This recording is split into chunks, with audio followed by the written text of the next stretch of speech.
Hey guys, this is a pre-recorded game. We're playing on Hillendale against Stomping Hoof, who's playing as the Ottomans.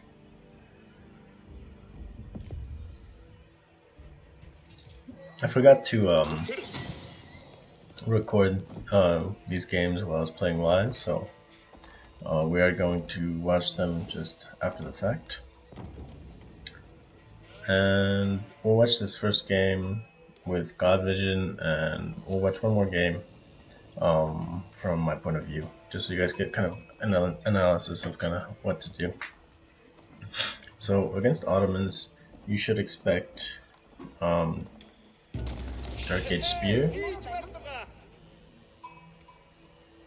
Military School, or a 2TC play.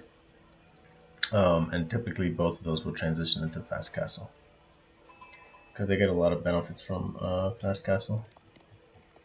So here we run up the middle, and he runs down the side, but he misses a sheep, so a little bit unfortunate there.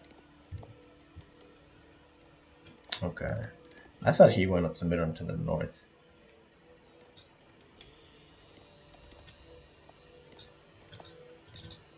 He's picking up these two sheep, and now he's heading across. So kind of an interesting scouting pattern. We grabbed this sheep, so I thought he hadn't run here, but he actually did. That's a little bit unexpected from him for us. And he's on deer.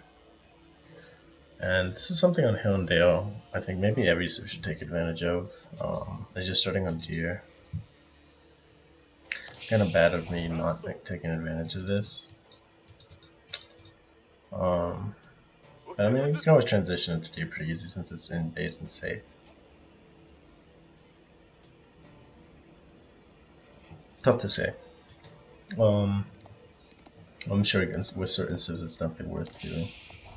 Especially any fast castle civ. So here we're just splitting. He's going across the map here. And we're just splitting to the north here. Again, 10 sheep is when we know we've taken half the sheep on the map. We've got 4 here, and we grabbed 1 extra sheep over here.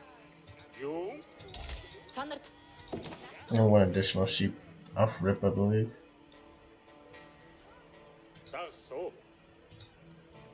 That's the sheep over here, I think so. We're at 5 sheep. No sheep over here in our top corner, which is a little unfortunate. So not the best haul. Here's a 5th. So 6 sheep right now. And he's grabbing a couple more. He just missed these couple in his base. Okay, so he's gonna pick them up now. So if we look at our scouting pattern, we've done the full souths. Look at his scouting pattern, he's done his side of the map, but perhaps not as efficiently as possible. And we're tapping up with Silver Tree now.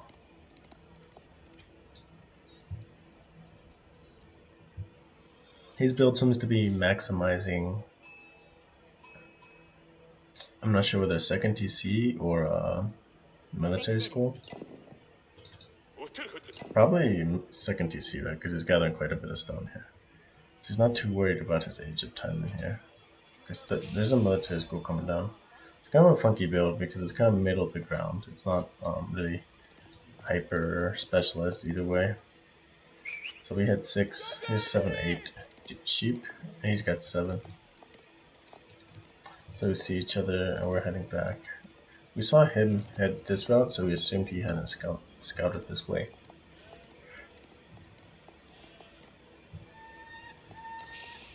And we see him kind of head up towards the north. And we decided to go scout his base and see what's kind of happening over here. So we're going to scout around this dark side of the map. He, on the other hand, is still scouting. He hasn't dropped off sheep yet. Again, he's got his deer here, so he's not too worried about it, right? He just wants to stick out on the map and get as much vision as possible. And we're burning our silver tree. We're a little bit delayed. We dropped the tower early because we're expecting this spearman rush, right? On the military school spearmen, so we dropped an early outpost, which delayed our first production building, but it does protect our gold and our energy. So that's in part why we did it, because we wanted to protect both resources from your typical Ottoman build, which is an early military school in Dark Age. So that never happened. So he's got a delayed age up, but he's got the resources almost for a second TC. That's definitely kind of a middle of the ground build he's doing. Um, and we don't fully see this. We do see the age up coming. We see, Sultani, which means this is most likely going to be a castle play behind this. And it was taking him so long to age up, I assumed it was a fast castle play. I didn't realize that he was going for 2 TC. I hadn't scouted it yet.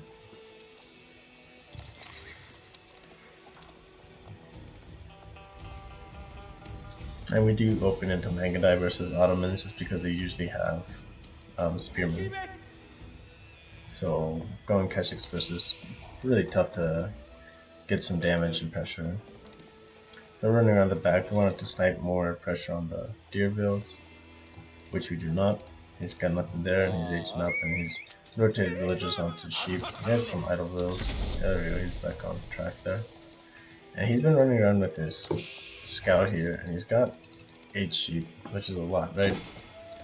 And so what we do is we recognize a scout has been trolling around our base, and so we know that there's a good opportunity to kill this. So we see his scout dip up to the north, and we just take our 2 groups of Mangudai. We pull back our first one that was going to go raid, and a second group, and we're going to just go find him. We also bring in our Khan back this way, who's got 3 sheep on top of it. So with these 3 sheep plus the 6 we have, that puts us at 9, plus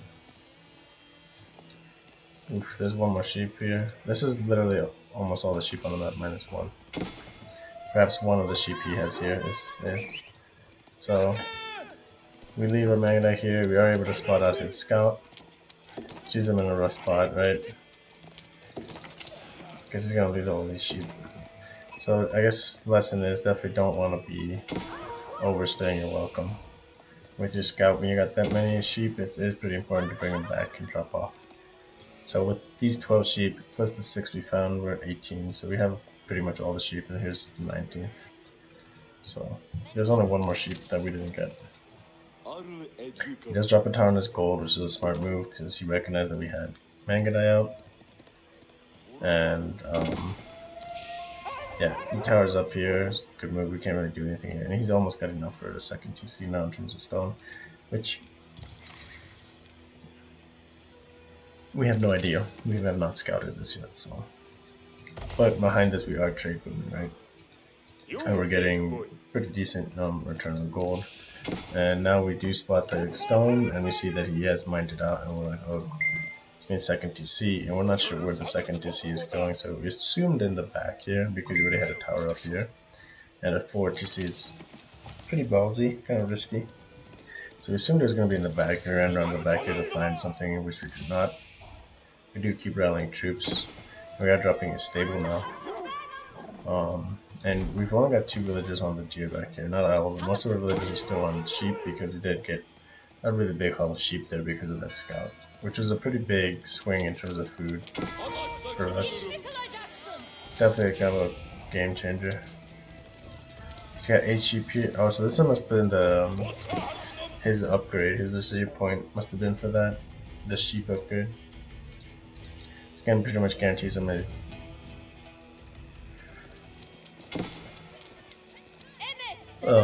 a safe passage to castle. He does drop a 4 TC. We do spot this because we have a Khan here. And again, really ballsy play dropping a 4 TC. Most people could not drop a 4 TC here. It's just very risky. Especially since your opponent's got a bunch of Mangudai. So the tower's going to do a lot of work on me here. But we're going to be able to kill a lot of villagers, right? So we do want to shift key these villagers one at a time to get your most damage out of it. But we do lose quite a few Mangudai. We've taken in total down 5 villagers, so overall, definitely worth it sending them back. And we're just going to fall back out of here and rotate around the back and see what we can do. We do want to try to hit this food pocket. We weren't privy to the fact that he used this vizier points on sheep. So I figured he was about to get food starved, which he really wasn't, right? Because he does have all those sheep. He is producing Sipahi, which is a good move. This wolf is really annoying. Oh, I forgot to switch this at the beginning, my bad. I do like to see the villager numbers till about like the 15-20 minute mark. I find it to be a little bit better. And yeah. First Keshik's in, we just idle his TC out a little bit, get a raid, a charge in, but we're not going to kill anything. Over here, we're going to probably drop a scouting falcon and see if we can't get anything on the wood line. It's kind of just what we do. So we do have to fall back there, not much. We have a bunch of villagers on wood, but we're starting to rally villagers onto food here. So with all these villagers, 14, 15 villagers on wood, it's a really good number because you can start really cranking out production, whether it be traders or pastures or stables and all that type of stuff. He has up to 6 traders now. And this is actually a pretty strong play for this for the Ottomans. It doesn't seem really strong, but it's almost like a relic type of a situation, and it's passive eco, and it takes a little bit for it to pay off, but it definitely does pay for itself. And if you do have a secure map controller, you basically have 10 traders you can just pop out. That being said, we have quite a bit more traders. We got 11 traders at this point, and they're full on trading. So we're just trying to get, different rating points, trying to find different areas to attack. We attack his front TC over here. Isapaki's chased us over here, we fall back. And while we fall back there, he finds a different point of attack here.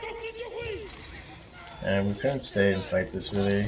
We did, but it's probably a bit of a mistake. We do pull the Mangadai out because the Keshik can do okay on their own, but the Mangadai need to definitely fall back. Not gonna get much value. We do die with our Keshik here, and we get quite a few villager kills. So we're up to 9 villager kills. So we picked up 3 more on this wood line. And especially when you're on 2 TC, if your eco isn't scaling, with a 1 TC trade build, if you're not outscaling soon enough, it can be really bad. So it's definitely important to keep your eco trade, your eco going as much as possible.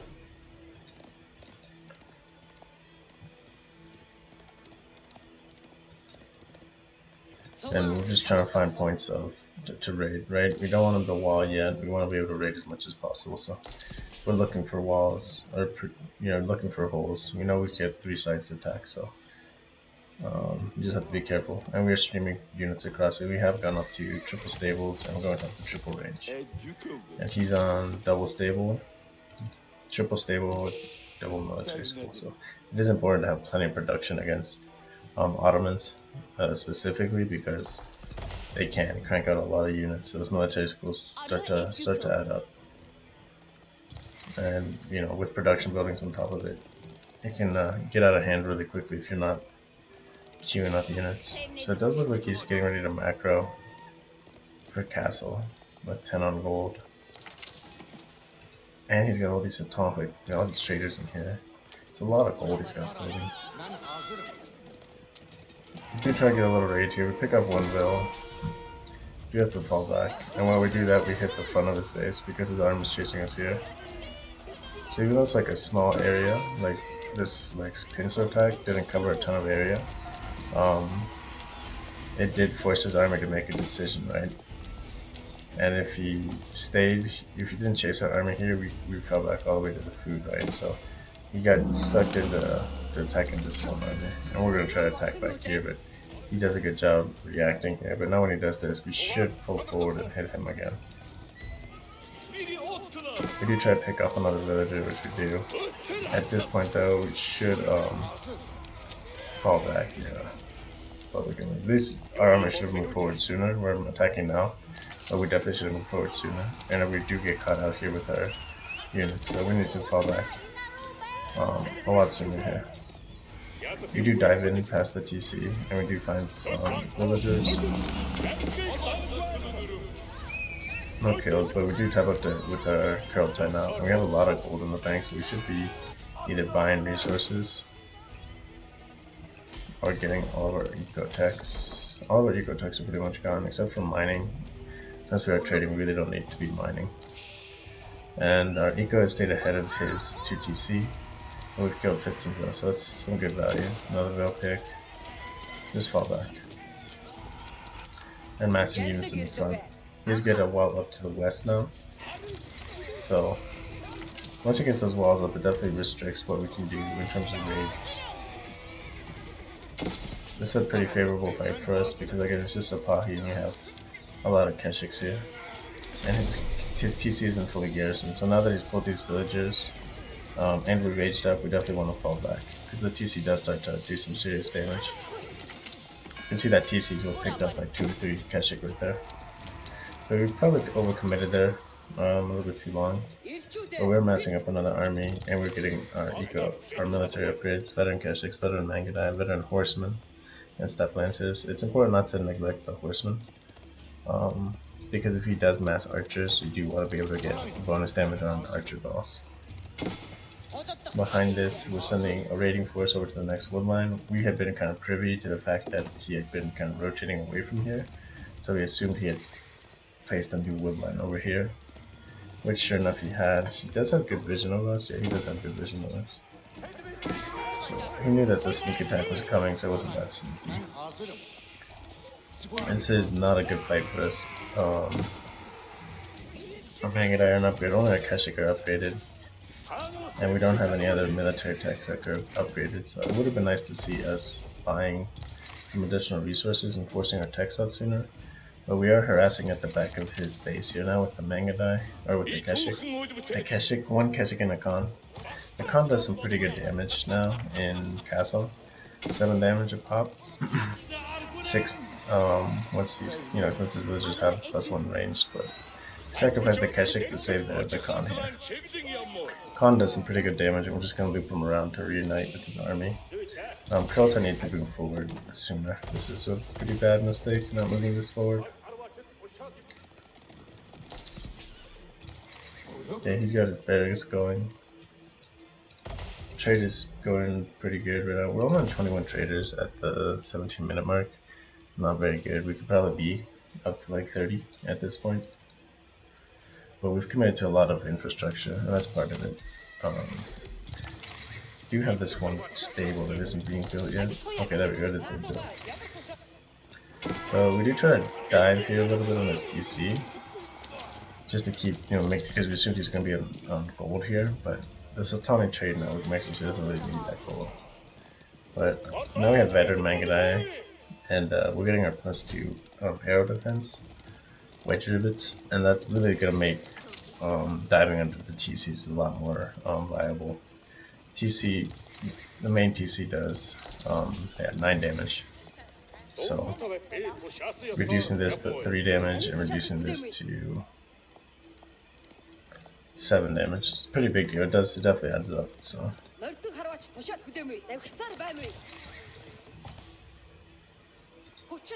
okay, so we do get a +2. And like for example, this does 7 range damage. So being able to cut that down to like 2 is pretty big. He's gonna build his Mechmet Imperial Armory in the back here. It is out of the blacksmith influence, which is a pretty big deal. We have a nice timing here pushing. We didn't know that he was aging up. We knew this should be coming soon. Krota is moving up, but once we have a decent mass, you do want to be just kind of moving forward. A little bit unfortunate here. He's got 6 villages idle, and they didn't build a gate. A gate here would have been a godsend for him. And we're just diving because we know he's not in castle, so anytime that we can kind of take this tech fight a little bit superior, it's good for us, and we know we got a good eco behind this, if not better than his. And he ages up, and so we know that this push is a good idea, and we want to like fully commit to this push.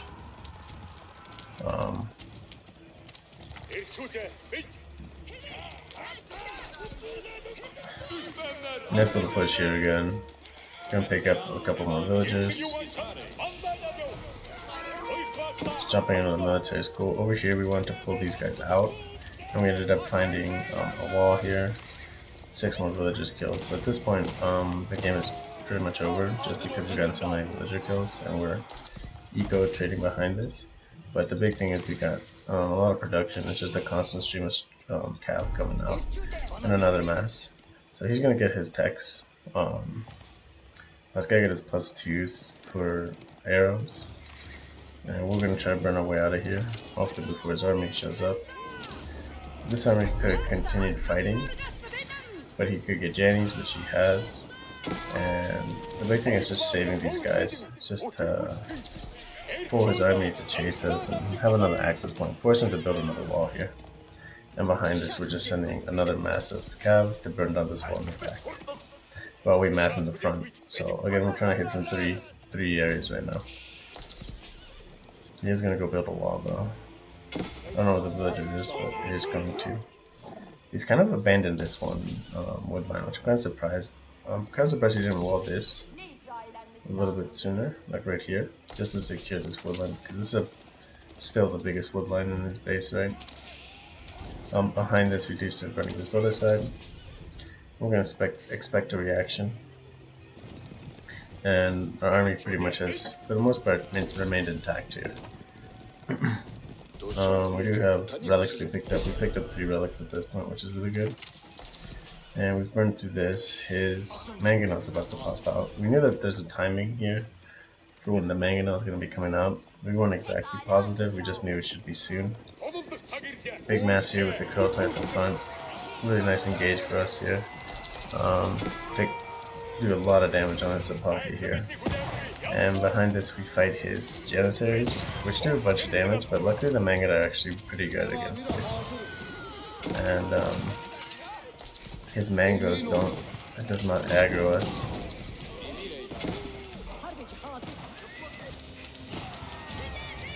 Are we gonna lose these? Yeah, so we lose these guys, but in the front, we took that army on his Sipahi. Sipahis ran into us, and when his Sipahis ran into us, it was just kind of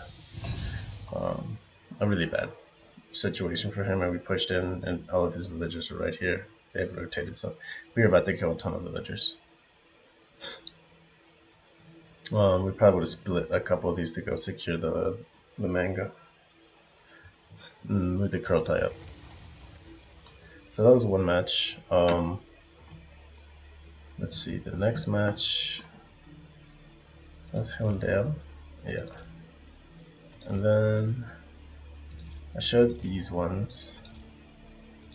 Yeah, we showed these ones. This was a warm-up match that we did today. We played it really, really poorly. We'll show it though, just so you guys can kind of see. French is one of the matchups where you can go 1TC trade, but if you're not successful, you're kind of in a bad spot, but you kind of need to because the French eco scale is so good. And then it's just, unless, like, if you play normal Mongols and you go Tower Rush and you go Spears, I think it's a really good matchup. But for our specific playstyle of Mongols, it's a really hard matchup because Keshiks don't have a great time with French Knights.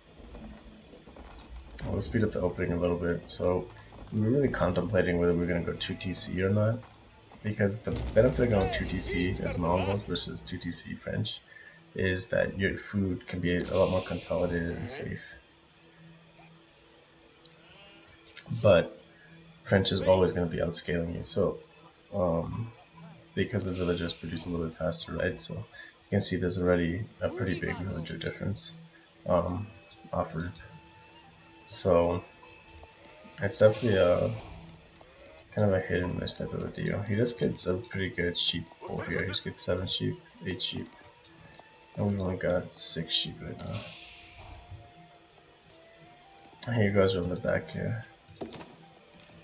So he goes around and up to the north, and we go around and to the south. So yeah, nice sheep pool for him. Really nice sheep pool. 9 sheep there. 6 sheep for us. 10 sheep. We almost got TC garrison there. And he taps up with 7 villages with the school cavalry.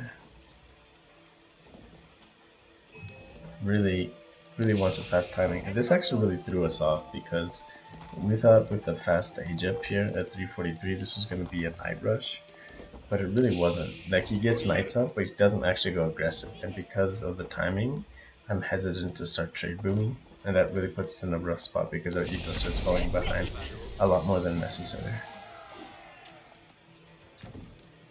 Like he's aged up, but he can't afford really not yet. And we've got our stable going up. And this is again one of those matchups where the Keshik mess is pretty important because you can kill the early knights, but if you don't take like a really good fight early, it can really snowball that against you. And sometimes going Mangudai is better because you can just really progressively pick them down as long as you don't get caught out. Yeah, so a little bit of a mistake here. You can see we just kept our silver tree here and we're gonna just start trading. Oh man, I forgot this again. But he just got the knights on and he's not really aggressive with them. He just got a scout with it too. He does a really good job keeping a scout with his army too. And this is again part of the thing that I wish I had Mangudai instead of Keshiks because we could have picked the scout off sooner and got it in blind sooner.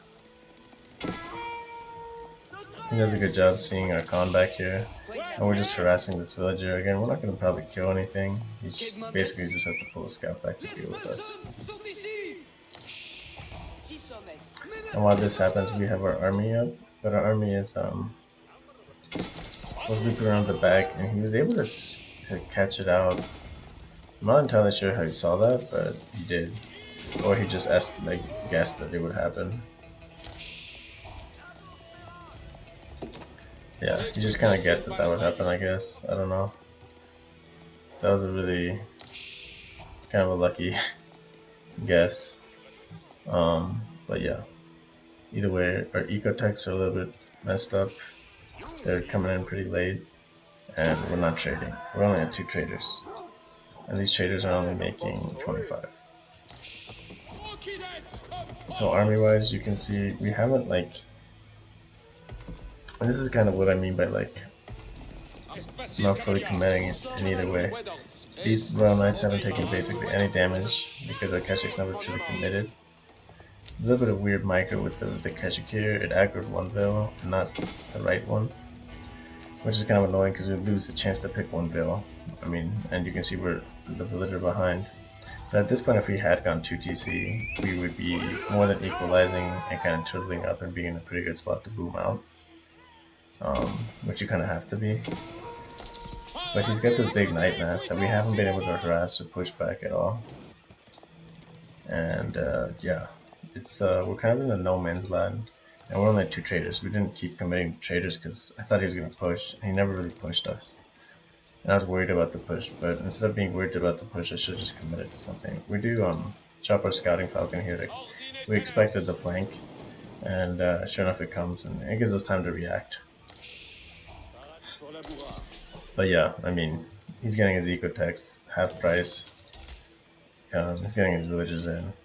He's got his villager difference, and we're just starting to build again traders. But it's 8.5 minute mark, and we're only on 3 traders and 25 gold traders. And he's not even really good traders. So we are able to kind of dodge out his army here. We probably should have headed north here. Bit of a mistake at this point. And when you try to dive again here, he does a good job of seeing and reacting. He's a really good player. I mean, he's Kong too.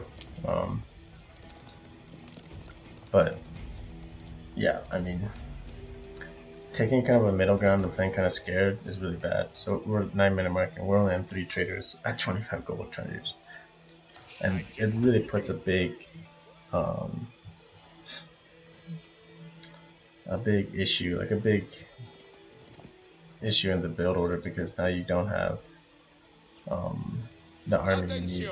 And even if we were to Mangudai here, it would have forced him to make archers, which could have slowed him down in various ways, and we could have just been harassing and whittling down this army this whole time. And we've got an archery range, but we've got 1 Mangudai, and 1 Mangudai isn't going to do anything. And he's tapping up the castle here.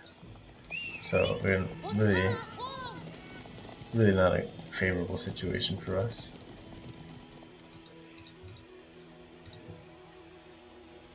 And we've got double pastures, but he's got deer. And that's another thing, we never go into a deer pack. It's a really big mistake. Because these double pastures, triple pastures, is one gur and all this deer.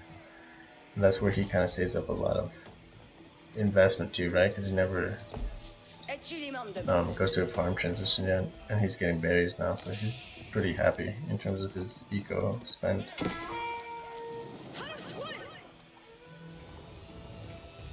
And his military, he never really commits to anything. He just has his knights sitting here. And I thought he was going to be raiding us. And at this point, the 10.5 minute mark, we should be having... We've got 6 traders, and we should have easily 12, 13 traders, and cross-map traders. So again, a really big mistake not playing more greedy. Playing so conservative really shut down like our army.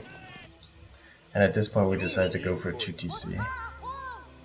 Because we were worried about this push, and we thought maybe we'll just try to outboom him. I mean, he's on French TCs, so again, the play is just 1 TC and all in, and not to macro so much here.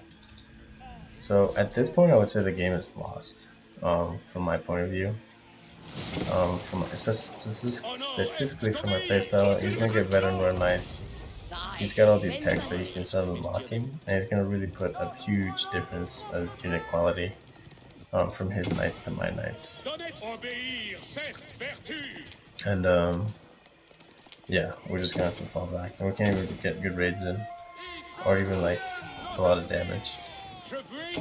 Like, and you can see our 1 Mangada and a Khan are able to like do a little bit of damage here, but if this was like a massive like 10-15 Mangada, we would have done a lot more peppering. We would have forced towers, we would have forced an archery range and things like that. And he's able just to commit to only knights, which is ideal for the French player, right? Especially against our playstyle with no spearmen. Sure, if we had barracks and we incorporated spearmen here, we would have been in a much better spot. Like 2TC and spearmen, you'd be in a really good spot. So at this point, yeah, we're pretty much game over, and now we're deciding to build some traders. But even then, we're only at 8 traders at the 12 minute mark, which is really not ideal. And we try to cross map trade, and he picks that off, no problem. And he just plays a really patient game, and we played like a super middle of the ground game, which is really bad for us. At this point, he knows that he's kind of won, and because he knows I'm making only cow, and we're an age behind. And we're tapping up the curl time now, but we're an age behind. We're totaled in our base, so he's gonna just play super aggressive and take map control. And he's really not worried about it. Like, even if I hit all of his units right now, what am I really gonna do? So I'll keep here on this gold, on this stone. Really strong position, really smart play. Because the golds are pretty much all here in the middle, right? And so he's locked down pretty much the whole northern side with this. And even just to get to the southern side, it's really uncomfortable for me to do so. Because this is technically, the northern side is probably the closer gold for me. And he's kind of made it tough for me to go there. So we age up, we're getting our upgrades, we're getting Springwall Towers, but these veteran Royal Knights have a lot of life, and Bloodlines is coming through now, so 310 life against Feudal Keshik. Again, this is a fight that I didn't need to take. I lose a bunch of Keshik for nothing, basically, for 1 veteran Royal Knight. We did anticipate the all-in dive like this, so we do like make a bunch of towers, and we're able to garrison everything, and we're able to kill a few Royal Knights, but it's not like a huge amount. And these Springwall Towers back here, these towers back here are fine, but we definitely needed more up here. And that's where we started dropping. But again, we're just trying to beat his macro with our 2TC, but he's kind of sees that, and he drops his second TC of his own. And yeah, any issues he was going to have with macro, getting out macro is immediately taken care of because his villagers are training at 17 seconds. Surprised it's not even faster than that. I thought it was like 16 or 15 seconds in castle, but I'm not complaining. So a little bit later on reaction here, like we shouldn't have lost the wheel there. That's really sloppy, I guess. And sure, we're losing wheels here. I might not seem the biggest deal to trade wheels, but veteran royal knight, that's pretty big just because we're so far behind. And now he's getting cheaper veteran royal knights with the keep. So at this point, yeah, the game's 100% over. I do stick around to see if we can hold here, but we hadn't realized he was on 2TC. I thought maybe he was committing just to the 1TC all-in, which is kind of a fanciful wish, I guess. Our gold is gonna run out. We have to rotate to another gold. We do have an Uwe to the south, but I'm starting to make like horsemen because I don't have anything to deal with this here. And if you're playing like a normal playstyle, you just make a bunch of spearmen here and you should be okay. Or even earlier.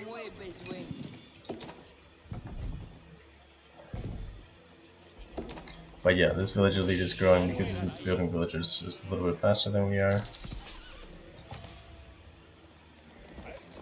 Kotai comes forward. We are pulling gold villagers to the south.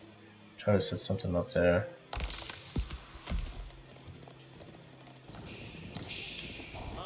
He spots us. We were trying to drop a tower here, but he's able to secure it before we are. He's gonna collect more stone as French. Like, it's pretty much all you need to do, especially if this kind of lead. You just drop towers, stone wall. And yeah, he just dies with TC here, right?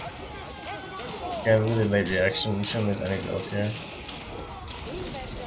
And even though we got a bunch of Springwell towers here, and he's losing a bunch of knights, he's got a really critical mass of royal knights here. So I think the takeaway from this for me was really just to play a little bit more aggressively early on, whether with the Keshiks or with the Mangadai, but really don't be afraid to trade room, I think, was the big takeaway. And, you know, he's on triple TC now, so yeah, it's just 100% over. I think I stay a little bit longer because he hasn't noticed my cooldown here, and I am picking relics. I think it's my second relic, yeah. And he hadn't touched relics yet. We haven't even finished our first gear pack. This is really bad. We're running out of our first gold stone on this other stone. He's got tons of gold.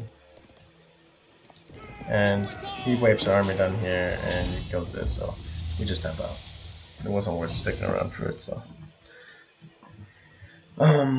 Yeah, I think against French, you need to play more aggressive and decisive, and you need to trade boom or go 2TC. You can't go in between and pick one or the other. Like, you have to commit to one. Otherwise, yeah, you just die. So, it was a little bit unfortunate. But we definitely learned a lot from that game, too. French, with a little bit of that villager buff, really puts you kind of in an uncomfortable spot in terms of your boom and your eco and not falling behind. So, yeah. Let's go. I kind of want to show this game just from my point of view. This game's against Yak AoE. He's a pretty good player, and we've bumped into him a few times, and he streams on Twitch and stuff, so he's a pretty cool guy. But yeah, he's playing Bruce here in this matchup, and I kind of want to do it from my point of view, and just to give you guys like an idea of kind of like my thought process versus Bruce here. So we're just running to the middle. We see his scout. We drop a falcon here, and we're just looking for sheep. We do notice a wolf here. Looking for sheep in our gear packs. Against Roos, typically they're still going 2TC openers, so we want to open stables with Keshiks and kind of deny that or delay it. If we delay it, we're happy. But after losing to the French player, I was pretty decided that whatever he does, I'm trade booming, right? So I'm not delaying my trade like I did against the French player because that was a lot of missed out eco. We do miss the sheep here, which is unfortunate. We'd spotted his scout and we're kind of getting ready for the TC garrison just in case, and so we missed out on one sheep, which is not the best. And we also find out that we have no deer here, but we do have 2 wolves. So we assume the 2 deer are up here and that he's killing them. We don't see this one.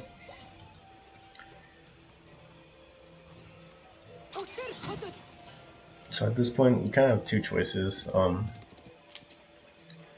Go and run across the map and hope to get a deer pack, or just kill these two wolves, deny 50 bounty, and head across and try to deny a couple more, because he's probably on 3 scouts, which he was.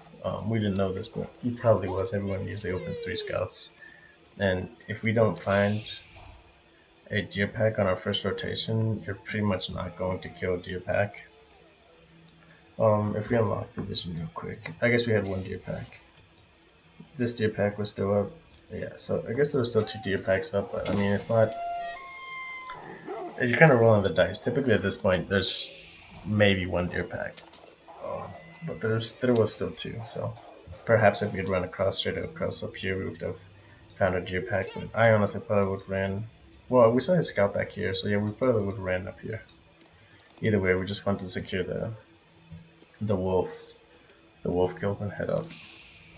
He does go for an early wheelbarrow, and he's stepping up the Kremlin now. Do we notice the sheep? Okay, we do notice the sheep. Otherwise that'd be 2 sheep. Is this one still down here? Yeah, it is still down here. Okay. So we do find this deer pack now, and we're not really surprised. He's gotten a lot of bounty, so we're kind of in a rough spot, but again, the game plan, we're just going to stick to the game plan, unlike the French game, and we're trade booming, and we're going to force him to react. He's going to go 2TC, but it's not a big deal. Our eco will keep up with it. And we're just waiting for him to bait and take advantage of a bad trade. So we found another deer pack, and we have our Egypt coming through. We know his Egypt should be coming up. We have 12 seconds on our scouting falcon, so what we're going to do is scout up to the corner and then just double back and get some vision. Behind this, stables coming up. Villagers are going to re-macro directly onto wood and gold. Silvertree's almost up, and yeah, we're just doing our standard Keshik opener here. We spot the trade post. Oh, we've already spotted this one too. But we're not finding any wolves. We're also not finding the boar. And typically the deer and the boar mirror each other for the players, but you can see his deer spawned like one behind his base and like one to like the opposite side, and we definitely didn't get something like that. And then there's this boar up here, which is supposedly my boar, but it really felt like it was his boar, to be honest. Like when I saw this, I was like, okay, that's his boar, which is kind of nice. It's maybe kind of deniable, but it's at least a little bit. It's far for him and deniable by me. What I didn't realize is his boar was right here, and this is my boar. So he basically got 2 boar. We scouted here. We spot the Kremlin. We do react in time and don't get killed. And we do see the early barracks and a wall. This means raids on this side are possible. The early barracks usually means that our opponent is going to... He's expecting some sort of pressure here, right? But the Kremlin on the stone up here and the wood line was... I mean, you can tell the Kremlin here is to defend the wood lines, but there was a stone here, so it could be still a 2TC play, which is definitely the meta, right? We spot this wolf. Do we stay and kill it though? I might not have noticed. It's a little bit unfortunate. Yeah, that's a little bit unfortunate. We try to dive here on his wood line. That house really blocked us. We do notice the spearmen, so we do back out. We don't get stunned. That Keshik gets stunned there, and you lose that Keshik. We did have our second scout here, and he does have vision on the stone, and we see that, yeah, he's going second TC. And we really haven't been able to deny much more bounty. Yeah, there's this one wolf with 10 life, boars. So he's got all the bounty here. But we're starting to trade. And yeah, we're gonna commit to it, right? We know he's going for 2TC. Now, I expect the second TC here on the gold.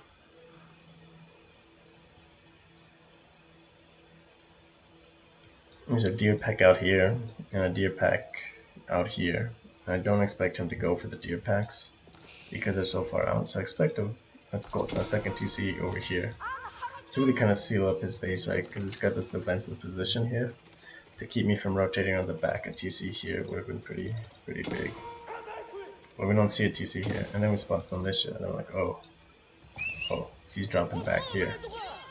Now, because we were a little bit late on our troop rallying, we were rallying over to the south here because we expected it on this gold. We were way out of position to deny this. And this was a super greedy,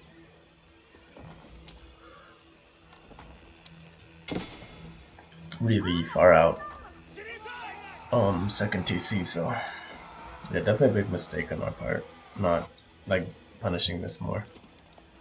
And because we couldn't punish this, we decided to punish his wood line, drop a vision, and we're just gonna try to dive in and get a raid here. He does react in time. These villagers all pull, but he looks like he misses one, so I can't believe that only one of those guys should kill that. Like, we moved out of there really quickly because I figured all the Keshik were gonna hit, but they didn't, so we ended up losing a Keshik there and taking a little bit more damage than we probably should have. But killing the one villager was nice. I mean, not huge, pivotal, game-changing damage, but pretty nice. But we have silver tree production going, which is the big thing, right? Something that, like, at 12 minutes in versus the French pillar, we had like 3 traders in. So yeah, we're in a much better spot already, right? Because we're scaling and we're not like putting ourselves behind or being too worried about his pressure. So we do have a force here to the east, and we start rallying troops to the north here because right now he goes for the food and he's protected his wood and his stone, but he hasn't protected his gold. So when a Rus player doesn't protect his gold, like a Kremlin here would have been like, wait, we'll just take a quick pause. So we spot the Kremlin here. When we first scouted this, we expected to see a Kremlin here, so it's kind of weird, right? So we figured, okay, he must have some sort of forward gold or stone or something up here for him to drop it up here.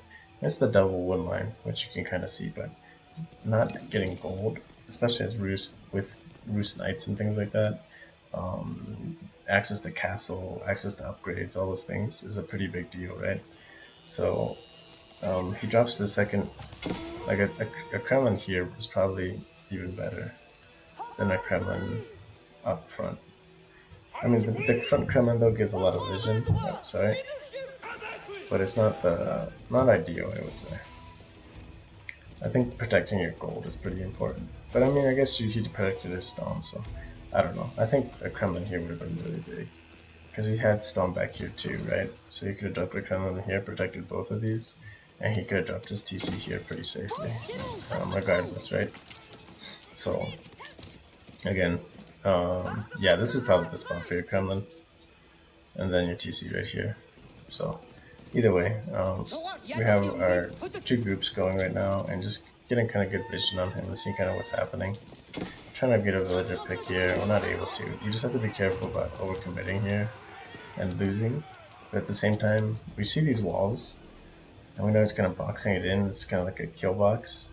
But if he traps his villagers in here while his army's moved away, we could potentially kill a lot of vills. We are chasing this scout off of our trade line, and we do notice it, which is pretty important because taking away vision from him is a pretty big deal. He spots our army here to the south. We do back off. I do believe we lose a unit here. Yeah, we're gonna lose a unit. Freaking spearman caught our Mangadar. This unit's ridiculous. Or, I mean, this is ridiculous. I don't know how a spearman ends up catching because of a woodline bump. So, unit pathing in this game is pretty crazy. Silver tree production is going pretty good. We probably could have dropped a second or third market sooner. It's a little bit of a mistake here. If your opponent goes to TC, I think you do want to drop a second or third market. He's floating a ton of food, so his resources have been a weird spot, and it's because we've been able to deny this gold so well, right? And then he loses another scout here, which we're happy about. And we're just being careful, kind of avoiding the Kremlin range, and just keeping our harass up.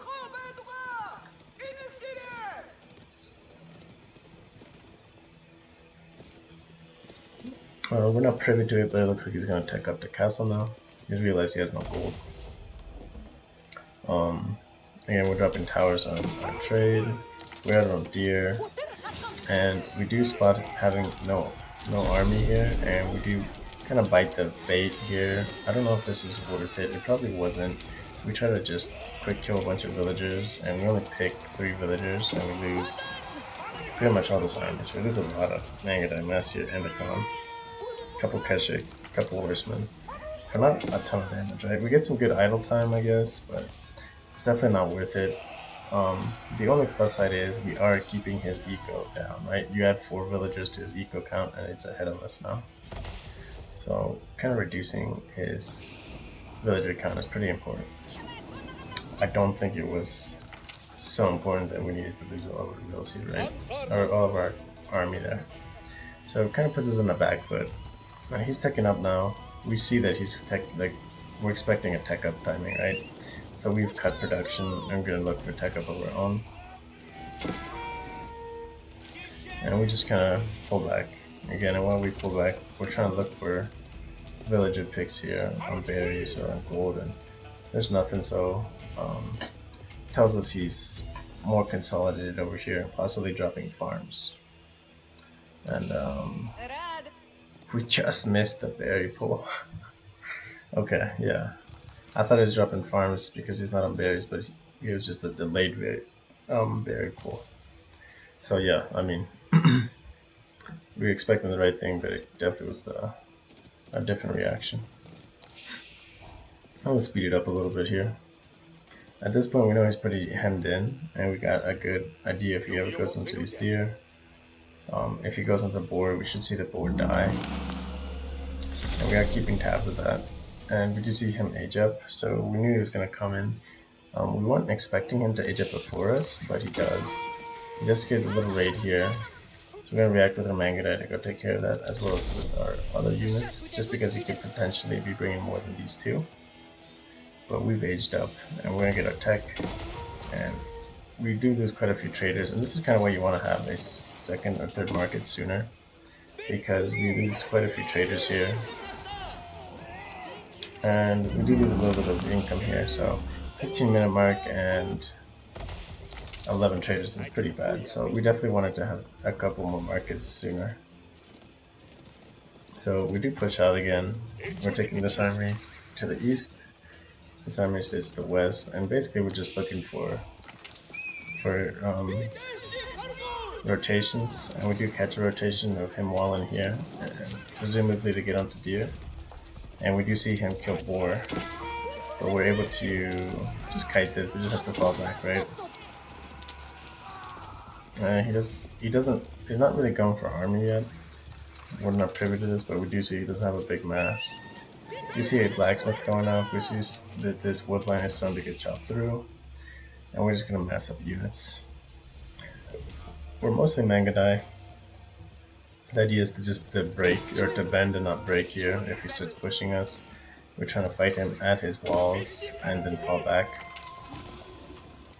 We are building a prayer tent, or a monk out of our prayer tent. And we're getting pretty aggressive about going into his base because we want to get some pressure, right? We want to force him to fight us as soon as possible, leaving his base. Behind this, we're trying to get a wall on the side. We do see a night raid over here. We have quite a few villagers, so over on this deer, yeah, it was on deer. And we commit these troops to fight here because it's mostly archers. We didn't realize he had spearmen coming, so we do unfortunately sacrifice pretty much all these units. Not a great trade, but behind this again, we got our trades kind of set up, and we have a pretty big army. So he can't really push us. Like, we kind of want him to push us, but he really can't. If he tries to push us, he can lose a lot of troops, kind of like he does here. set up Crota in the back here. We did go up to 4 markets because we realized our trader count is really low. It is really bad. He's picking up 1 relic, we're picking up 2. So we're in a pretty good spot there. We know he picked up 1 and we were able to deny 1 pickup here. And we're keeping this hole open and keeping him off of ore. Eco count, we're way behind now at this point. We've taken quite a bit of damage. We must have idled our TC as well, pretty significantly for us to be this far behind.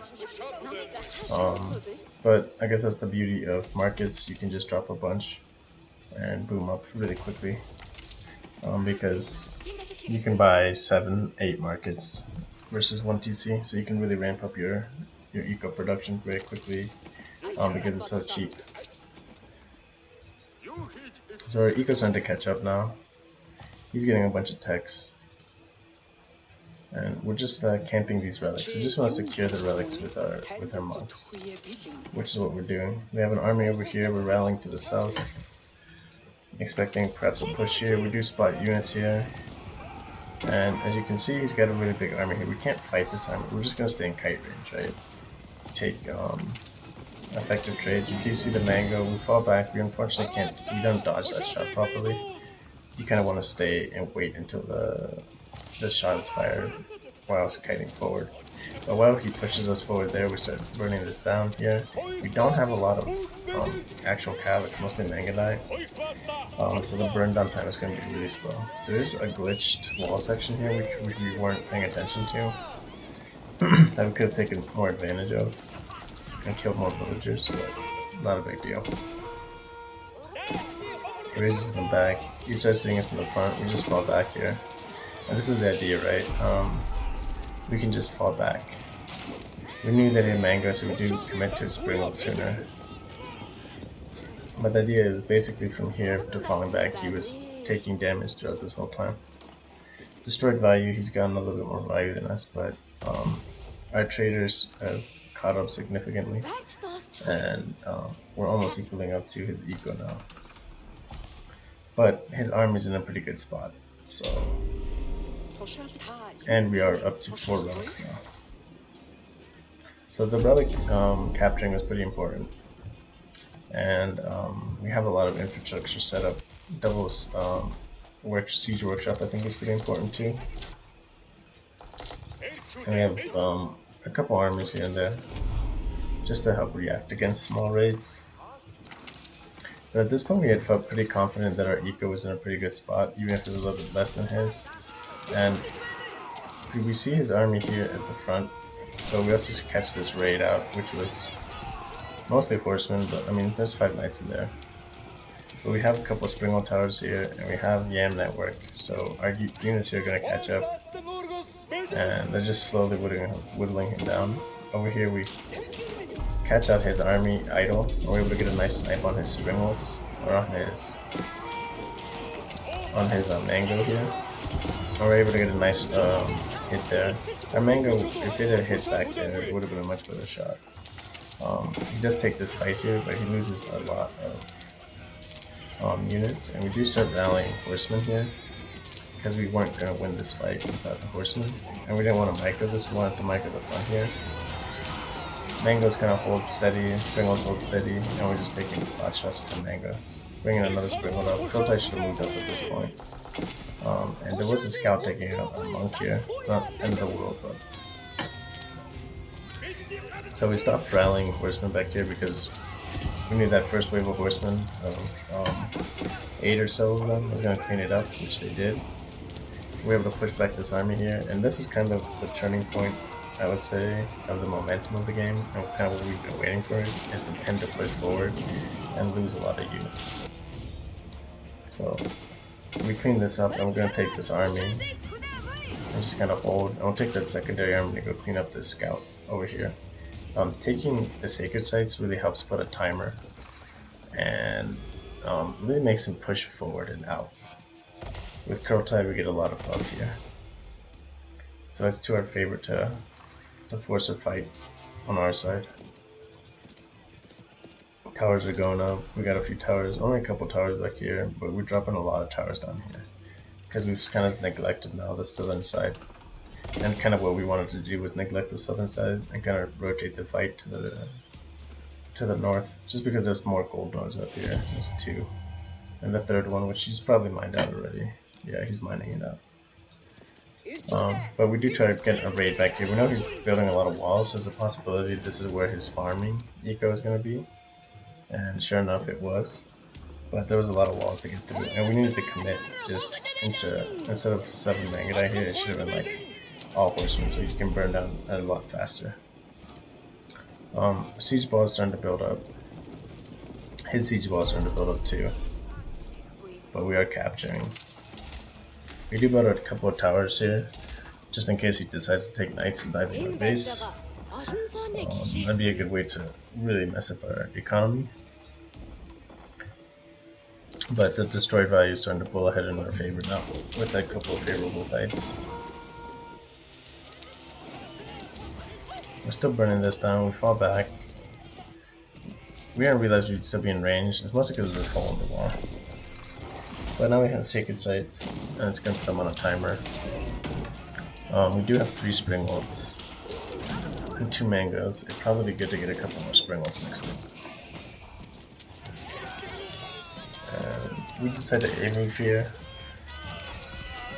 Sure, we lose these units, but it was mostly Mangadai, so I kind of wanted to use these and replace them with calves so we can burn through a little bit faster. While this is happening, we kind of just drop the Falcon, pull our Kurultai forward, and just kind of press the issue with him in terms of fighting. We've gone up to 10 ranges, 8 stables. I'm pretty happy with that. 45 traders, so again, really good income at this point. Yeah, we have 3,000 gold a minute right now. A lot of it, I mean, a lot of it's trade, but 4 relics is also providing quite a bit, right? 239, 79, so like 300 plus. So we're gonna tap up the White Stupa now, and we buy our way to White Stupa pretty much. We do see a big army here, and this was kind of a pivotal moment because we see that big army and we have one of 2 things. If we just leave the towers to defend, we lose these towers in the trade. If we take all 30 Mangadai, we clean up this raid, which you can see is 15. But we shouldn't have taken all 30. We should have taken like, I don't know, 15. These are 180 with 5 air defense, doing 8, 3. Yeah. This is a big. Okay, so we sent an army over here, and we did run through the sacred site, so he might have seen this, which is kind of a mistake, and we decided to just cancel. Because he has a big army here pushing forward, and we can see mangas, we can see springwolves, and we A-moved this way and we looked away and we forgot to send this cav back to defend our siege. This is a really costly mistake because if we save our siege ball here, we potentially win this because he has to target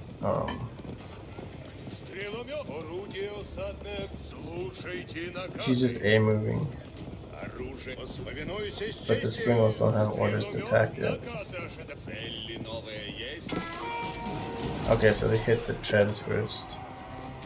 Again, and we could have sniped one springwolf. So we have the siege advantage, and he has all these knights here. It's a little bit unfortunate here. We lose a lot of our springwolves here, but we are able to preserve our mangoes just for like a short while. But he doesn't like actually micro his springwolves until late. But if our front line had stayed here, we win this no problem. So that was actually a pretty big momentum shift there. But we have Kurultai, we bring our Mangadai back, and we can kind of take this fight. And honestly, the right move would have been to take these Mangadai and just wrap around over here. Because the Keshik just need a fight. And the Keshik are going to do the most work fighting the knights, and our Mangadai are going to do the most work not shooting knights, but shooting these crossbowmen. So really bad micro on our part here, like a really bad decision. But we have the Kurultai, we have a big mass here, so we knew we could kind of take this fight and just kind of brute force it and force a bad trade. His eco's in a really good spot. but he's gonna kind of catch up to us. And this is the other thing. We are now elite Mangadai, elite Keshik. So this trade, like he's got his siege ball out, so we have to fall back. But we're gonna get roller shutter triggers. So I'm just gonna fall back here. This is perhaps a throw moment in a game, but our eco is really strong behind this, and we're in age up, and so we're just getting our tech up. And honestly, it was mostly because we didn't frontline our siege properly. We frontline our siege properly, we defend our siege properly, we hold much better. But now we've got our roller shutter triggers, and we're gonna get improved roller shutter triggers now. So he's not only got to get to imp, but he's got to get his upgrades. So if he keeps pushing us, we're totally fine with it. We're kind of stuck poor in the food department, and we are getting our precision crossbreeding, but over on a pretty good spot. We've got 21 pastures. We probably need a few more. We only got 36 villages on food, so that's a little bit of a mistake, but we're still rallying on the food. And tons of gold. Probably could have bought a winter second TC. These couple of Mongols is a pretty big deal. To be able to take a favorable fight. We do leave a pocket of a small amount of cab up there, just to catch his gold rotation, because there was that gold and there's another gold node over here, so we figured he'd go for the closest one. We do spot out this night raid. This is kind of what we were worried about early on. We see he hits in, which means he hasn't been investing in units, so we don't have to worry about an all-in. And this is kind of probably close to half of his army, is what we figured. But we're getting a bunch of techs, right? Stone commerce, crossbreeding, incendiaries, and bombard towers. So we're going forward to fight. He does try to drop a keep over here on this gold, so really happy about this kind of a catch. And he's got to pull his villagers out, and he loses a lot of vills here. And it delays his timing too, right? He does clean this up, but we're just going to take our cav force and go head north. Now, he does a really good job of walling this, and we weren't privy to this knowledge. But now he's trying to raid our trade line, and we've got triple springle towers, which are going to defend this cannon tower. So if he starts to burn down this cannon tower, he's got to go through triple springle towers, which is a pretty big deal. Over here we're burning this, and his keep is going to go up, it looks like. Again, only 20 cav units burning, so it's a little bit slower than ideal. His knights do pull back, so we expected a raid here, which he doesn't, but we do have a cannon tower, and we'll get more. Another one to really secure this. We punch through here, we kill a couple of vills, and his army's fighting behind us. We do see mangoes, and we see springwolves. We're just kind of going to brute force it. We have to be careful with our siege here in the middle by the girl die. But we've got incendiaries and our elite Mangadai, so we start doing a really good amount of damage. You can see we actually start shredding even the elite knights, as well as the springwolf player. Horseman range has been buffed, and you can see that it's really helpful for cleaning up siege, which we are able to. And we're going to just push him for kind of the raids here now, because this was a pretty big fight. Like, he killed a bunch of us, and perhaps it wasn't the best fight, but we killed a bunch of his army here. And then the idea is just to push through, and we had siege coming, Kurultai coming. So just kind of bending and not breaking, taking the fight at his gate, at his walls, and just kiting back and getting value out of it. So it's a good match, and that got us up to conk. So that's pretty much it for this video. Yeah, I think that the game that we learned the most was definitely the loss against AZZ. Just not playing middle of the road and really committing to a play. You can see our eco count was just barely above his. And then if you look at like eco count versus Jack, and he went 2 TC, and you can see we're ahead of his 2 TC play. And so we should have been way ahead of a 1 TC play here, and we weren't. We were basically on par and just barely ahead. So not playing and committing to that properly is definitely a big deal. This is also 2 TC play. You can see our eco was way ahead, and sure we lose eco, but once you're losing traders isn't the worst once you're really established. So yeah, that's pretty much it. And thanks for watching, guys. And yeah, we'll hit conk, and we'll start keep playing Mongols, but we're gonna start messing around with other civs too. So thanks for watching, and I'll catch you guys on the next one.